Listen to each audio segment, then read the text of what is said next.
ব্রাজিলের top 10 player কারা আজকে আমরা এখান থেকে নির্ধারণ করার চেষ্টা করব। আজকে ব্রাজিলে খেলা আছে, প্রথমে দিছে এডারসনকে নিব নাম্বার 10-এ।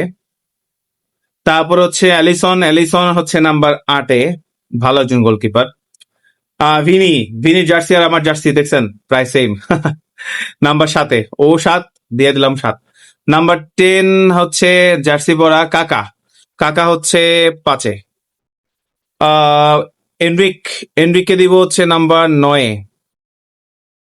নেইমার জুনিয়র হচ্ছে নাম্বার 2-এ, হাইয়েস্ট গোল স্কোরার ব্রাজিলের। পেলে নাম্বার 1, এখানে কোনো ডাউট নাই।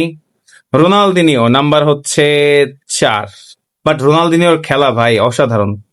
নাম্বার 3 হচ্ছে রোনালদো নাজারিও, ফেনোমিনন। আচ্ছা, তারপরে নাম্বার 6 হচ্ছে রাফিনিয়া, ভালো খেলতেছে ইদানিং। আমার মতে এটা ঠিক আছে। এই 10 জনের মধ্যে আপনার প্রিয় প্লেয়ারকে অবশ্যই জানাবেন। আর ভিডিওটি ভালো লাগলে অবশ্যই সাবস্ক্রাইব করে দিবেন, বেল আইকনে প্রেস করে দিবেন। আর ব্রাজিল এবার এই 5টা স্টারের পাশে আরেকটা স্টার বসাতে পারবে কিনা অবশ্যই কমেন্ট বক্সে জানাবেন।